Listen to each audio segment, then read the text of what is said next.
இந்த வெப் சீரிஸை போல், இந்த கதையை போல், இது தொடங்குலேருந்து இப்போ இந்த ஸ்டேஜ் வர வரைக்கும் இதுவுமே இது பின்னாடி நடந்த எடுத்தாலே அது ஒரு பெரிய அது ஒரு அது ஒரு 2-3 பார்ட்டு போகும்னு நினைக்கிறேன். அவ்வளோ எபிசோட் சீசன்ஸ்லாம் அதில் இருக்குது.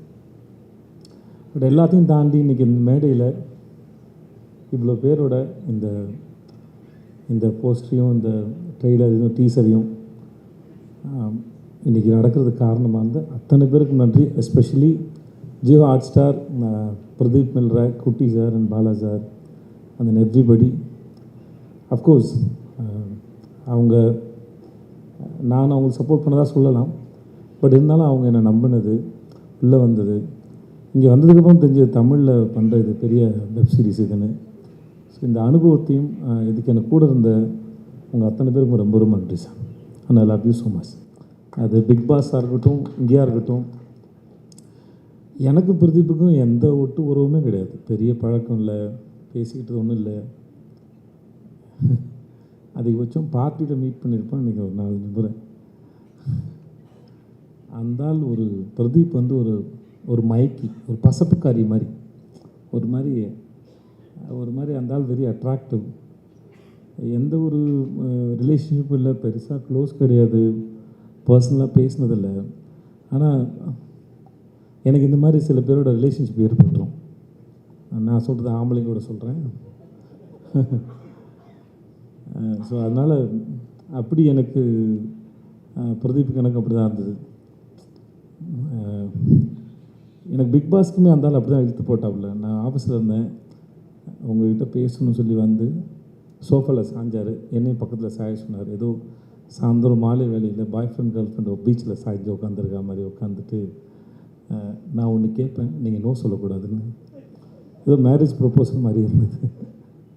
சரி என்ன கேட்க போகிறாருன்னு நான் யோசிச்சுட்டு இருந்தேன். நான் பிக் பாஸ் நீங்கள் தான் பண்ணணும் அப்படின்னா, நான் வந்து சார் நான் என்ன சார் பண்ண போகிறேன், எனக்கு எதுவுமே தெரியாது, நான் பார்க்க மாட்டேன். சிம்பு இருக்காப்புல, சூர்யா சார் இருக்கார், அவங்களாம் வச்சு பண்ணலாம், சிம்புக்கு என்ன அனுபவம் இருக்குது அவருக்கு அப்படின்னு. இல்லை நீங்கள் பண்ணுங்கள் அப்படி கரெக்டாக இருக்குன்னாரு. இந்த மாதிரி பல சமயத்தில் இன்றைக்கி நான் என் வாழ்க்கையில் ஓரளவு இந்த இடத்துல இருக்கிறேன் அப்படின்னா, நான் பெருசாக அறிமுகமில்லாத நபர்கள் கூட ஏதோ ஒரு காரணத்தில் என் மேலே வச்ச நம்பிக்கையில் தான் நான் முன்னாடி போயிருக்கேன். ஏன்னா எனக்கு என் மேலே வந்து பெருசாக நம்பிக்கை இருந்ததில்லை. ஏன்னா ஒரு வேலை செஞ்சு அந்த வேலை மற்றவங்க பாராட்டுறதுக்கு அப்புறம் தெரியும், ஓ நம்மளால் இது பண்ண முடிஞ்சதுன்னு சொல்லி. அதுக்கு முன்னாடி தெரியாது. ஆனால் அதுக்கு முன்னாடி நம்ம மேலே நம்பிக்கை வைக்கிற மனிதர்கள் வந்து மிகப்பெரிய ஆச்சரியம். அப்படி தான் நான் எனக்கு மணிகண்டனும் அப்படி தான் இருந்தார், சிஜே பாஸ்கர் சார் அப்படி தான் இருந்தார், சீனு ராமசாமி சார் அப்படி தான் இருந்தது, பிரதீப்பும் அப்படி தான் இருந்தாப்புல. இந்த மாதிரி பல பேர் இருக்கின்றிருக்காங்க என் வாழ்க்கையில். நான் யாராவது விட்டுருக்கலாம், என் நண்பர்கள் இருந்திருக்காங்க என் மேலே நம்பிக்கையோட. ஸோ இந்த மாதிரி நிறைய பேர் நம்பி தான் நான் என்னை நம்ப ஆரம்பித்தேன். ஸோ அப்படி இந்த நம்பிக்கை என் மேலே வச்ச பிரதீப்புக்கும் ஜியோ ஹாட் ஸ்டார் எல்லாருக்குமே முதல்ல ரொம்ப நன்றி சொல்லிக்கிறேன். பெரிய லிஸ்ட்டாக போவோம், இருந்தாலும் சொல்கிறேன். யார்கிட்டருந்து ஆரம்பிக்கிறதுன்னு தெரியல. மணிகண்டனது ஆரம்பிக்கிறேன்.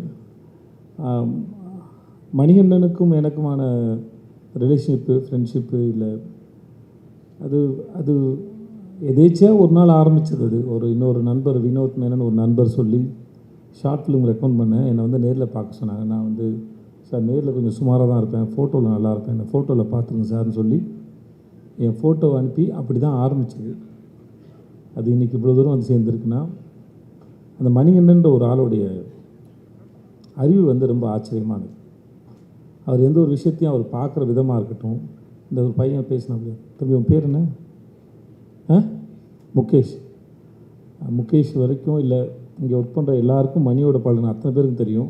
ஒரு விஷயத்தை அவர் பார்க்குற விதத்துலேருந்து அவர் ரொம்ப சீக்கிரம் புரிஞ்சுப்பார், அதில் என்ன இருக்குது, அதை எப்படி ஹேண்டில் பண்ண போகிறோன்னு.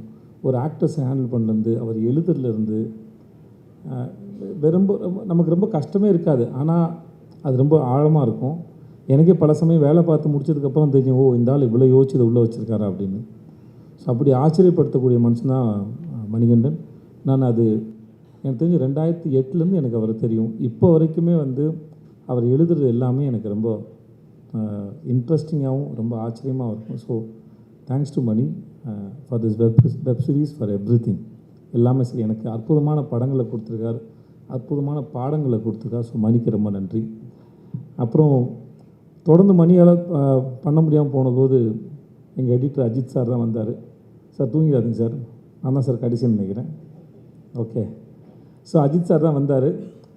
எனக்கு எப்படி இந்த வெப்சீரிஸ் எப்படி போகும் அப்படிங்கிற ஒரு பெரிய கேள்வி இருந்தபோது அவர் அதை அழகாக புரிஞ்சுட்டு கையில் எடுத்துக்கிட்டு ரொம்ப பிரமாதம் கொண்டு வந்து முடிச்சு கொடுத்துருக்கு. ரொம்ப நன்றி sir. And thanks to Shami and Madhu sir. Shami நானும் ஒரு 4 படம் ஆச்சு. ஷமி 4 படம் ஒர்க் பண்ணியிருக்கோம். Very comfortable. மது சாரோட இது செகண்ட் படம். மது சார் நீங்கள் செட்டுக்கு வந்தீங்கன்னா ஏதோ வீட்டிலேருந்து கிளம்பி டீ குடிக்க போகிற மாதிரி டெய்லி அந்த ஒரு வேஷ்டி பண்ணிலாம் வரும். அப்போல்லாம் முறை அவர் பேண்ட்டு போட்டு பார்க்குறேன்னு நினைக்கிறேன் தெரிஞ்சு. ஸோ எனக்கு ஹிந்தியில் மேரி கிறிஸ்மஸ் அவர் தான் பண்ணார். எனக்கு மது சாரோட ஒர்க்கு ரொம்ப பிடிக்கும். அண்ணன் யாரை தொடங்கி யார்கிட்ட முடிக்குன்னு தெரில. உங்கள்கிட்ட ஆரம்பிக்க பட்டாளம் பாபுக்கிட்ட இருந்து. ஆமாம், எனக்கு அவர் யாருன்னு தெரியாது. ஓகே தானே, செட்டிலாம் பார்த்தேன். நிஜமாக நீங்கள் மேடையில் பேசின மாதிரி தான் அவர் ரொம்ப இன்ட்ரெஸ்டிங்கான ரொம்ப இன்னசென்ட்டான ஒரு மனுஷன். ராஜேஷ், எனக்கு அவனை ஷார்ட் ஃபிலிம்லேருந்து தெரியும். இல்லை ராஜேஷ், நம்ம 2007-8 இருக்குன்னு நினைக்கிறேன். காற்று பாரு ஷார்ட் ஃபிலிம் தெரியும். பிளாக் அண்ட் ஒயிட் பண்ணல நீ? நீரும் நீ தான் பண்ணியா? நீ ராவணமாக நீ பண்ணல. ஸோ 4 இயக்குனரில் அந்த கடைசி ஷார்ட் ஃபிலிம் எனக்கு அவன் தான் பண்ணி கொடுத்தான். எனக்கு அப்போதுலேருந்து பழக்கம். பிரேமம் அவன் தான். அவனோட மலரே சாங் வந்து நான் இது வரைக்கும் ஒரு 1000 முறை கேட்டிருப்பேன். எனக்கு ரொம்ப பிடிக்கும். அப்புறம் தேங்க்ஸ் ஸோ மச் ராஜேஷ், நான் வந்து இப்போ சிறப்பாக பண்ணி கொடுத்ததுக்கு. அந்த என்னுடைய சிட்டு தர்மபுரியில் எனக்கு அக்கா பொண்ணாக நடித்தா. இப்போ வரைக்கும் அதே சிட்டு தான். இப்போ தான் வளர்ந்துருக்கா, ஆள் தான் வளர்ந்துருக்கா. எனக்கு இன்னும் அது அதே குழந்தை தான் எனக்கு. ஸோ அவள் ஒரு பிரமாதமான ஆக்டர். ஐலியாக இருக்கட்டும், எதுவாக இருக்கட்டும், அது ஆள் வளர்ந்தாலும் சரி, அறிவு இன்னும் பிரமாதமாக வளர்ந்துருக்கு அந்த குழந்தைக்கு. நல்லா படிப்பா, பிரமாதமாக படிப்பாவை. வாழ்த்துக்கள் உனக்கு. பாரு பற்றி நான் பேசுறதுக்கு ஒன்றும் இல்லை. ஸோ எனக்கும் பாருக்கும் ஆகாது. ஸோ அதனால் பாரு பற்றி நான் எதுவும் பேசுகிறதா இல்லை. பாரு விட்டு நான் வாரம் பேசி டயர்டாகிட்டேன் நான். அதனால் இங்கே பேசுறதுக்கு ஒன்றும் இல்லை. ஆனால் உங்களுக்கு பாரு மேலே தான் வருத்தம் இருக்கலாம். ஆனால் அந்த வெப் சீரிஸ் பார்த்தீங்கன்னா பாரு உங்களுக்கு ரொம்ப பிடிச்சிரும் கண்டிப்பாக. என்ன பாரு, உட்காருங்க பாருங்க. எனக்கு நடிக்கிற மாதிரி பாரு, உட்காருங்க பாரு ப்ளீஸ். அண்ட் தென் கோடங்கி, எனக்கு இந்த ஆள் படத்தை விமர்சனம் பண்ணுறது ரொம்ப பிடிக்கும். என் படத்தையே கலாய்ச்சிருக்காப்புல, ஆனாலுமே ரொம்ப இன்ட்ரெஸ்டிங்காக அதை செய்வார். கண்டிப்பாக நடிக்க ஆரம்பித்ததுக்கப்புறம் இனிமேல் அதை செய்வீங்களா? நிறுத்திட்டார், சொன்னீங்கன்னு நினைக்கிறேன். ஆமாம், நிறுத்திட்டார். இனிமேல் அவர் யாராவது செஞ்சால் தான் உண்டுன்னு நினைக்கிறேன். ஆனால் எனக்கு இவர் பேசுகிற விதமும் சரி, இவர் வந்து இந்த வெப் சீரிஸ் பார்க்கும்போது எல்லாம் தெரியும். இந்த ஆளை பார்க்குறது, ஸ்க்ரீனில் பார்க்குறது நம்ம எல்லாருக்கும் ரொம்ப பிடிக்கும். அந்தளவுக்கு ரொம்ப இன்ட்ரெஸ்டிங்கான ஃபேஸு, இன்ட்ரெஸ்டிங்கான நபரும் கூட. முத்து அவன் நண்பன், கூத்துப்பட்டிலேருந்து எனக்கு நண்பன் அவன். உனக்கு என்னடா சொல்கிறேன்னு தெரில, எதாவது சொல்லிவிடுறதுன்னு தெரில. எனக்கு ரொம்ப பிடிச்ச நடிகர் அவன். ஃபஸ்ட்டு நான் மணிகண்டன் காட்சிபராஜன் அறிமுகப்படுத்தும் போது, சார் ரொம்ப அற்புதமாக நடிகன், நீங்கள் என்ன கேட்டாலும் அது அளவுக்கு அதிகமாகவே கொடுக்கக்கூடிய நபர் தான் சார் அவன். ஓவர் ஆக்டிங் மீன் பண்ணல நான். பட் ஆனால் அது ப்ரிப்பேர் ஆகி அதுக்கு ஒரு இப்போ நான் சொல்கிறதுக்கு ஒன்றும் தேவையில்லை நினைக்கிறேன். இவன் ஒர்க் பண்ண எந்த படமாக இருந்தாலும் சரி, சார்பட்டையாக இருக்கட்டும், இல்லை என் பையன் படம் நடிச்சிருந்த அதுவாக இருக்கட்டும், எந்த படமாக இருந்தாலும் சரி, அவனோட ஒர்க்கை அவன் ரொம்ப தெளிவாக அழகாக பார்க்கக்கூடிய மிக அற்புதமான நடிகன் வந்து முத்து. ஸோ எனக்கு எப்பயும் முத்துக்கிட்ட என்னென்னா, அவன் இதெல்லாம் தாண்டி இன்னும் அவன் இன்னும் நிறையா வெரைட்டியான ரோல்ஸ் பண்ணலாம். ஏன்னா அவன் பண்ணது எல்லாமே அவன் இன்ட்ரெஸ்டிங்காக பண்ணக்கூடிய நபர். இன்னும் பெரிய கேரக்டர்ஸ்லாம் பண்ணணும், நான் அதை எதிர்பார்க்குறேன். நம்மளும் ஒர்க் பண்ணணும் வச்சான். வாழ்த்துக்கணும். கலை அவன் டிஎஸ்பியில் ஒர்க் பண்ணால் எங்களுக்கு இந்த சமயத்தில் கடைசியாக எங்களுக்கு வழியில் ஆத்திர அவசரம் தான். பட் கூப்பிட்டோன்னே வந்து பண்ணதுக்கு தேங்க்ஸ் கலை. நல்லா பண்ணியிருக்கா. இது வந்து அவங்க எல்லாருக்கும் தெரியும்னு நினைக்கிறேன். ரிஷா வந்து இந்த கேரக்டர் வந்து ஒரு ஸ்டேஜில் டான்ஸ் ஆடுறாங்க. மணி நிறைய பேர் ஆடிஷன் பண்ணார். அப்புறம் கடைசியில் அவருக்கு ரிஷா தான் சரின்னு பட்டது. ஏன்னா மற்றவங்களுக்கு அதை புரிய வைக்கணும், இது எப்படி இந்த கேரக்டர்னு. ரிஷாவுக்கு அது ஆல்மோஸ்ட் அதோட ஒரு பக்கம் அந்த பெர்ஃபார்மன்ஸு ஷோவாக இருந்தாலும் அதுக்கு பின்னாடி இருக்க வலியும் வேதனையும் ரிஷாவுக்கு நிஜமாகவே ரொம்ப நல்லா தெரியும் ரியல் லைஃப்பில். ஸோ அதனால் பட் ஆஸ் அன் ஆக்டராக அந்த சீரீஸ் பார்க்கும்போது உங்களுக்கு ரொம்ப அற்புதமான ஒரு பெர்ஃபார்மர் ரிஷான் தெரியும், ஒரு டான்ஸை தாண்டி ஒரு அற்புதமான ஆக்டர் தெரியும். மற்றபடி வேறு யாரையும் நான் விட்டுலாம் Rajkumar thank you so much. And Karthi, உடன்பால் கார்த்தி, எனக்கு நான் தான் இது மணிகண்டனுக்கு அப்புறம் அஜித் சார் பண்ணும்போது நம்ம ஊரை பற்றி நல்லா தெரிஞ்ச சென்சிபிளான ஒருத்தர் ஒர்க் பண்ண ரொம்ப நல்லா இருந்துச்சு. எனக்கு அவருடைய உடன்பால் படம் ரொம்ப பிடிக்கும். ஸோ அதனால் நான் அவர் கேட்டேன், எனக்காக வந்து பண்ணி கொடுங்க தலைவான்னு சொல்லிட்டு. ஸோ எனக்காக வந்து பண்ணதுக்கு ரொம்ப நன்றி. அப்புறம் ஜெமினி மணி தேங்க்ஸ் ஸோ மச். அப்புறம் சிங்கம்புலி அண்ணன் உங்களுக்கு ரொம்ப நன்றி. பாலாசக்தி சார் உங்களுக்கும் நன்றி. இங்கே வந்தது உங்கள் அனைவருக்கும் நன்றி. 27th வருது, நாளை மறுநாள் வருது. எங்கள் சர்க்கிள் எல்லோரும் பார்த்துட்டாங்க, ப்ரெஸ் நீங்கள் எல்லோரும் பார்த்தீங்கன்னு நினைக்கிறேன். மூணு எபிசோட் பார்த்தீங்கன்னு நினைக்கிறேன். ஐ ஹோப் எல்லாருக்கும் பிடிக்குன்னு நினைக்கிறேன். Thank you so much. Thanks to everybody. நன்றி. ஆக்சுவலாக விஜய் சேதுபதி ப்ரொடக்ஷன் தான் பேர். நான் எதுவும் பண்ணல, என் நண்பர்கள் தான் இதை முன்னாடி நின்று எல்லாத்தையும் பார்த்துக்கிட்டாங்க. அதனால் அப்புறம் அவனுங்களுக்கே நான் தேங்க்ஸ் சொல்லணும்னா அப்புறம் வந்து நல்லா இருக்காது.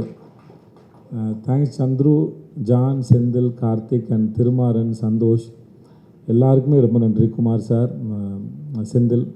ஸோ தேங்க்ஸ் ஸோ மச்ரா. நீங்கள் இல்லாமல் நானே இல்லை. ஸோ அதனால் நான் நம்புவேன், நம்மக்கிட்ட இருக்கிற வேறு விதமான குணங்கள் தான் நம்மளுடைய நண்பர்கள் நினைக்கிறேன். ஸோ எங்களுக்குள்ளே நாங்கள் கிட்டத்தட்ட 88லேருந்து ஃப்ரெண்ட்ஸ் ஆல்மோஸ்ட் ஆயிடுச்சு. 6th படிக்கும்போது ஃப்ரெண்ட்ஸு. ஸோ ஆயிடுச்சு கிட்டத்தட்ட என்னாச்சு 40 வருஷம் ஆக போகுதுன்னு நினைக்கிறேன் தெரிஞ்ச வரைக்கும். ஆமாம், 35 வருஷத்துக்கு மேலே ஆயிடுச்சு. நிறைய சண்டைகள் நடந்திருக்கு, மிஸ் அண்டர்ஸ்டாண்டிங் நடந்திருக்கு. ஆனால் சண்டை வேறு, ஃப்ரெண்ட்ஷிப் வேறுன்னு ரொம்ப காலத்துக்கு முன்னாடியே ரொம்ப தெளிவாக புரிஞ்ச எங்களுடைய உறவு வந்து இன்னும் தொடருது. அது என்றைக்கும் இருக்கும், நான் முழுசாக நம்புகிறேன். And I love you and thanks so much. I love you.